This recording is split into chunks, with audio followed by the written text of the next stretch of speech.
राजनीति में वैसे छात्र व युवा संगठनों के उपयोग और इस्तेमाल तो भरपूर किए जाते हैं, मगर सबसे बड़ा सवाल कि उन्हें अवसर कितना दिया जाता है। यहाँ अवसर से मेरा सीधा सीधा मतलब विधानसभा और लोकसभा के चुनाव लड़ाने से है।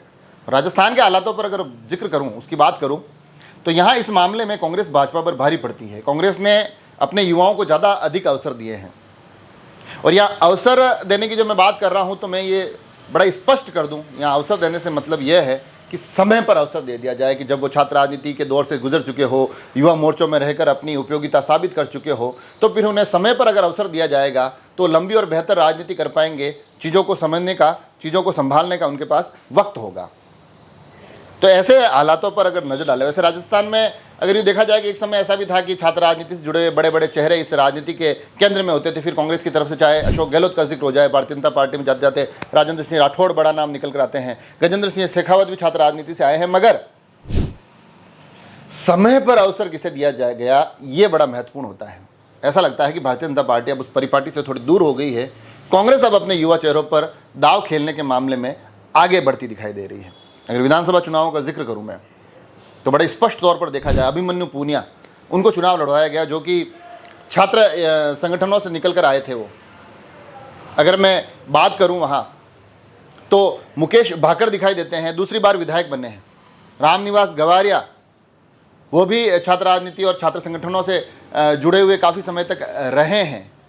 ऐसे में अगर मैं जिक्र करूं, अभिषेक चौधरी जो कि जौंटवाड़ा से चुनाव लड़े, वो भी छात्र इकाइयों के अगुआ रहे।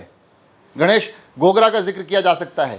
सूची में थोड़ा सा आगे बढ़े तो एक बहुत ही युवा चेहरा शिव प्रकाश गुर्जर नसीराबाद से चुनाव लड़े थे, मात्र छोटे से अंतर से हारे थे, मगर जिस प्रकार से उन्होंने चुनाव लड़ा, 20-22 साल के युवा है वो, तो आप समझ सकते हैं कि इन युवाओं को कांग्रेस ने भरपूर अवसर दिए। सूची लंबी है।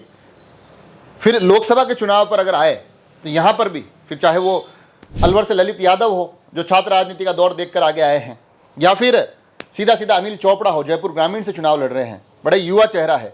अगर उनको देखा जाए तो वो भी छात्र राजनीति से निकल कर आए हैं, इन तमाम युवा मोर्चों से निकल कर आए हैं। तो इनको बिल्कुल समय पर अवसर दे दिया गया है। अभी इनके परिणाम क्या रहते हैं वो भविष्य की बात है, मगर उन्हें राजनीति के उस दंगल में उतारने का जो साहस कांग्रेस ने दिखाया है, उसकी तारीफ की जानी चाहिए। क्योंकि युवाओं को अगर आप समय पर अवसर देंगे तो फिर चाहे वो चुनाव हारे चाहे जीते, उनको धरातल पर जाकर इस असल राजनीति के संघर्ष से रूबरू होने के जो अनुभव प्राप्त होंगे वो बड़े कामगार होंगे। और अगर फिर उन युवाओं में से कोई ऐसा चेहरा निकलता है कि जो प्रभावशाली होता है, तो कहीं ना कहीं पार्टी के लिए बहुत बेहतर स्थिति परिस्थिति बन जाएगी। एक अच्छी खासी संख्या मैंने आपको बताई है कि किस तरह से विधानसभा और लोकसभा में कांग्रेस ने अपने युवा चेहरों को अवसर दिया। और वो यहीं भारतीय जनता पार्टी की बात की जाए तो उन्होंने तो युवाओं को ज्वाइन करवाया, उसके बाद टिकट नहीं दिया। सीधा सीधा नाम रविंद्र सिंह भाटी का मैं आप तक पहुंचा रहा हूं कि कहाँ एक प्रतिभाशाली युवा था जिसको अवसर दिया जाना चाहिए था, भारतीय जनता पार्टी वो साहस कर ही नहीं पाई।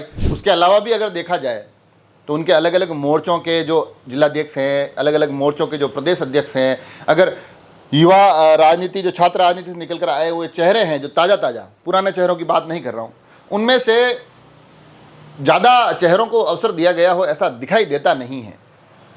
कोई प्रतिभाशाली, कोई प्रभावशाली चेहरा भारतीय जनता पार्टी से याद आता नहीं है कि जिसको भाजपा ने आगे बढ़ाया हो, अपने युवा नेता के तौर पर उन्होंने अपनी एक अलग पहचान बनाई हो और भारतीय जनता पार्टी ने उनको अभी अवसर दे दिया हो हालिया परिदृश्य में। पहले के उदाहरणों की बात नहीं कर रहा हूं, जब राजेंद्र राठौड़ का जिक्र मैं करता आया हूं, जब मैं बाबू सिंह शेरगढ़ का जिक्र करता हूं जो कि अध्यक्ष बनने के कुछ समय बाद ही विधायक बन गए थे। मगर अभी के परिदृश्य में भारतीय जनता पार्टी न जाने क्यों अपने युवाओं को उस तरह से अवसर नहीं दे पा रही है, विशेष तौर पर उन युवाओं को जो छात्र राजनीति के दौर देख कर आए हैं, जो अलग अलग मोर्चों में अपनी जिम्मेदारी, अपने दायित्व निभा कर आए हैं। उनको समय पर अवसर नहीं देना अपने आप में एक आश्चर्य का विषय है। और भारतीय जनता पार्टी जो कि एक सुखद दौर से गुजर रही है, ऐसे समय में युवाओं की उम्मीदें, अपेक्षाएं भी बढ़ जाती है। यहाँ से नए नेतृत्व तैयार करने की संभावनाएं बढ़ जाती है। ऐसा लग रहा है कि कांग्रेस जिस एक बुरे दौर को लगातार देख रही है, तब उन्हें धीरे धीरे समझ में आ रहा है कि हमें युवा चेहरों की तरफ बढ़ना पड़ेगा। हमें एक दूसरी पंक्ति के नेतृत्व में ऐसे चेहरे तैयार करने पड़ेंगे जिसमें हनुमान भाकर, मुकेश भाकर, माफ़ कीजिए, जब वो बोलते हो तो प्रभावशाली नजर आते हो, रामनिवास गवारिया के आसपास भीड़ खड़ी दिखाई देती हो, अभिमन्यु पूनिया अलग प्रभाव के साथ दिखाई देते हो। आ रहे हो चेहरों में अभिषेक चौधरी और शिव प्रकाश गुर्जर अभी भी लगातार सक्रिय नजर आते हैं। आगामी संभावनाओं में वो अनिल चोपड़ा और ललित यादव की तरफ बढ़ते दिखाई देते हो। क्या ये स्थितियाँ, परिस्थितियाँ अगर भारतीय जनता पार्टी से तुलना करें तो कांग्रेस इस मामले में बड़ी आगे दिखाई देती है, बड़ी आगे नजर आती है। तो ये अपने आप में एक रोचक विषय है। यहाँ से अब देखने वाली बात होगी कि आगे आने वाले 5 सालों के तक क्या सिर्फ युवा संगठनों को धरातल पर जय जयकार करने के लिए, भीड़ जुटाने के लिए, मैनेजमेंट के माध्यम से लोगों तक पार्टी को पहुंचाने के लिए ही काम में लिया जाता है, या फिर अब आगे आने वाले समय में भाजपा भी इस दिशा में काम करेगी कि वो अपने युवा चेहरों को समय पर अवसर देगी, आगे आने वाले समय में नई संभावनाओं का यहाँ जन्म होगा। ये तमाम चीज़ें, इन पर हमारी निगाह बनी रहेगी। इस एक पूरे विषय पर आप क्या सोचते हैं? आपको कौन सी संभावनाओं वाले चेहरे ऐसे लगते हैं कि ये बड़े मजबूत चेहरे हैं, इनको अगर अवसर दिया जाएगा तो आगे बढ़ेंगे? वो नाम हम तक पहुँचाए, उन पर भी वीडियो बनाने की कोशिश करेंगे। जुड़े रहे राजसमंद एक्सप्रेस से। धन्यवाद।